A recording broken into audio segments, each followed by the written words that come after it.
Well, today I'm working on my Jaguar. I'm in the boot of it at the moment. It was absolutely filthy in there, like 30 years of shit. It's pretty much black. So I've run the coil cleaner over it.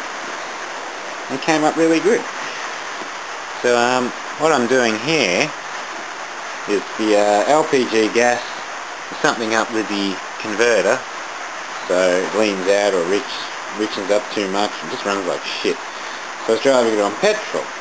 But I drove through a flood and the fuel pump sort of ripped itself. So I'm going to put a SU type ticker, because I've got heaps of them lying around, in the boot where the original ES5 pump used to be, when this had the V12 in it.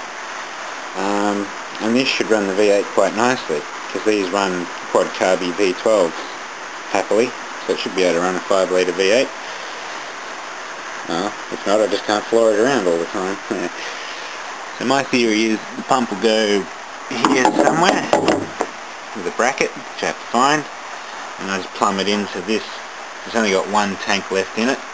The other one's being disconnected when I put the L gas in. The tank's been removed. One day I might go straight gas and remove this tank and put 3 scuba tanks in the floor here, as well as that. So I've got heaps of gas. But we'll see. So that's what I'm doing today. Here's the mechanical pump that's faulty. So, as you see, it's wet. So I'll bypass that for now and just run from the carby straight to the fuel filter. And then I'll get a blanking plate for that later and blank it off and remove it altogether. Well, I'm putting the fuel pump in. The cat's decided to come and make sure I'm doing a good job. Checking out the gas tank. Oh, you're so cute. Hello.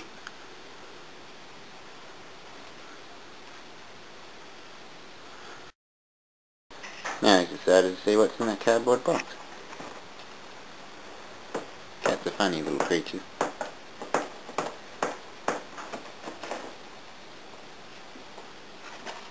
He'll probably go to sleep in there. Well, that's the pump plumbed in, so I just got to mount it and wire it up and just zip tie those hoses so they don't move around. That don't look too bad. Nice job. I've just coupled it to that because it goes from 12mm down to 8. So, Now the cat's on the Mercedes. It's a very curious little creature tonight. What are you up to?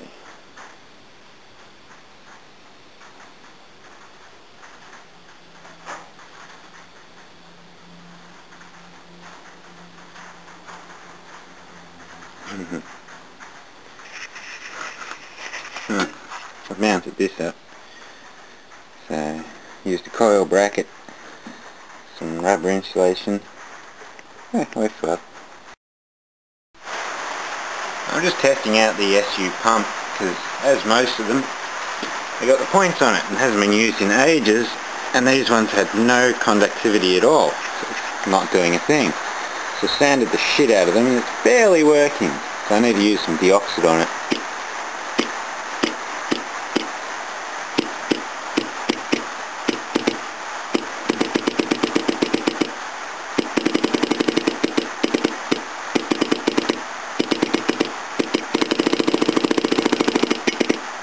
You see how it's supposed to work. The points aren't very healthy. These are the ones you have to get out and hit now and again when they don't start. I don't mind that.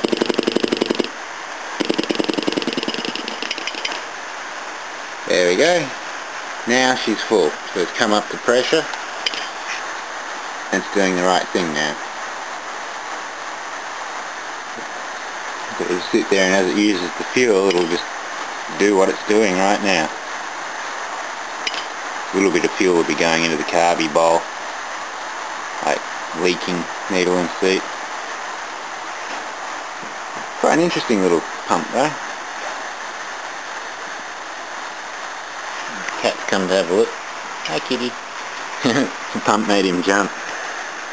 So, yeah. Cool. Alright, it works now. I just put some deoxide on those points and they should be okay.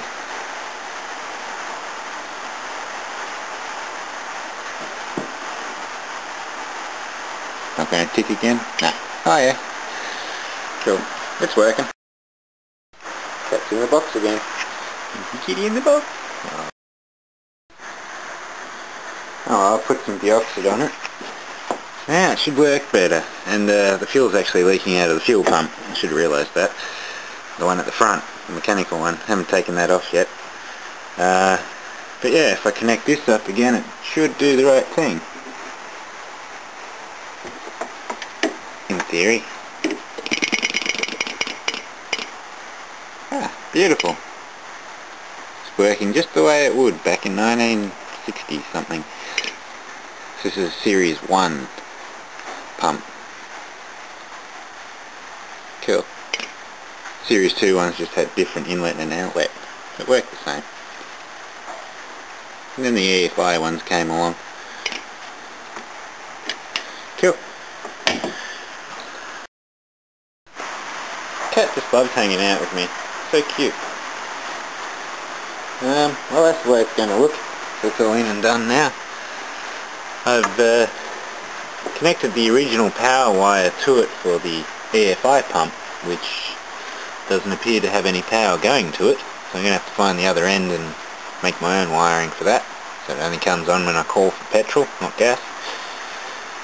But that's a nice looking job, I reckon. You'll hear that ticking away in the boot now and again, so you know if you're out of petrol, because it'll go mental. So that's just a screwed old electric aerial motor. I cut all the wires off it just before, go down there. Piece of shit, might just cut the cable off and just remove it altogether. Just leave the aerial there. Yeah. Piece of shit. That was a prick, but I found it. That's the wire I'm looking for. It was in the old loom that I cut off. So it used to run up the front here, and it was just a right mess. So I made my own loom. Yeah, so I'll just tap that wire up to here somewhere and that'll run off the fuel solenoid. When that one turns on, it lets the fuel go in and the pump will start. And I found the wire I'm going to tap into. That's one I'm just jamming in there. So that's with the petrol on. As you can see, the red light's on over there. The cat's in the seat. I'll flick that switch off. Fuel off. Fuel on, fuel off. Cool. That circuit should be enough to run that fuel pump. Now that's all done and looks nice. It's all plumbed up. Goes down there. Fuel pump's bypassed and I've just left the hose hanging out the front, so when it starts it spits out what fuel's left. So yeah. Cool. I might as well turn it on and see what happens. It will be as noisy as hell because I haven't got the full foam mounting for it, but you won't be able to hear it over this engine anyway. And once it's primed the system, it only clicks every now and again when the engine's running. So, let's turn it on.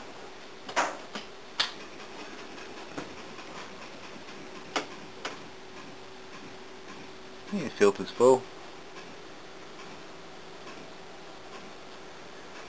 Just filling the bowl. Or flatting the bowl, depending how my needles and teeth are.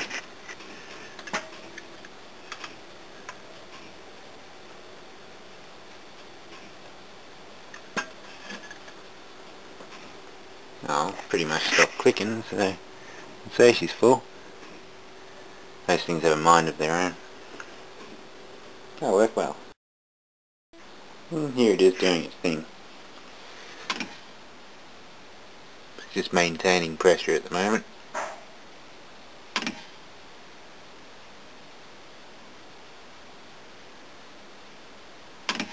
Cool. And that's under here back together. Cool. I'll test that out tomorrow.